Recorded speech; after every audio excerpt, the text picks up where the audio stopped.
Hi everyone, my name is Amy and I'm here to help your 30-month-old meet their speech and language milestones. To help with your child's understanding of language, we often encourage family members to practice multi-step directions. Often children are able to do multi-step directions if they're familiar to them or part of a routine, like take off your shoes, your coat, and put your hat away, but might have a little bit more difficulty with novel or new directions, like can you jump up and down and then touch your nose, or can you find the big dinosaur and go give it to dad? Anything like that might require a little bit more support for some children. We can either repeat the direction or maybe even demonstrate what we meant, or even really, I like to highlight it with nice gestures, just so you're kind of highlighting the piece that might have been missing, the piece that they kind of didn't understand or maybe didn't quite pay attention to. So if a child, I said, oh, can you give me the big car? And they brought me a little car, and I'd say, oh, actually, can I have that one? I wanted the big car. Can I have the big car? Just using that gesture can help kind of, highlight that language and just kind of develop a deeper understanding. And hopefully they'll be able to follow a direction with that concept in the future. Another thing is just using concepts throughout the day, like big, little, on, off, behind. You can use concepts that, for amounts, like you have a little bit of crackers, or can I have lots of crackers, or can you give me more crackers? Just using those concepts throughout the day, wherever you can kind of fit them in, it can be really beneficial. Literacy milestones are so important at this age, and we always encourage families to read to their children every day. And at this age, they still may not be ready for a complete, story from beginning to end. Really, we're still encouraging families to follow their child's lead and just let them kind of guide you and show what they're interested in each picture. You can kind of talk about what the characters are doing or what you're seeing. You can take a simple story and even shorten it a little bit. The goal isn't to get to, the very end of the story. Just the goal is that you're enjoying the experience together, and getting your child interested in books would be wonderful. And I always encourage families to visit secondhand stores and also your public library, just and bring them along, see if they can find any book at all that they would maybe be interested in.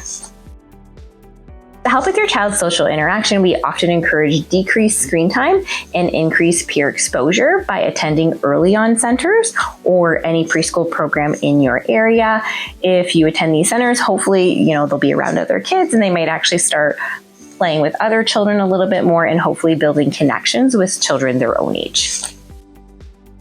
To get our children to actually use more words, what I encourage is families to model nice phrase builder words. So what those are action words, location words, descriptive words. And if we just focus on nouns like things or people, it can be really difficult to put words together. So I encourage families to model, dirty, clean, fast, slow, run, jump, drink, or in or on or off. And then if our children are using those types of words, they will hopefully start pairing more words together and using more phrases and sentences. So if a child saw, pointed a car and saw car and said that, I would usually model something else and expand on their message. So I would say, oh yeah, I see the car. That's a fast car. I see that fast car.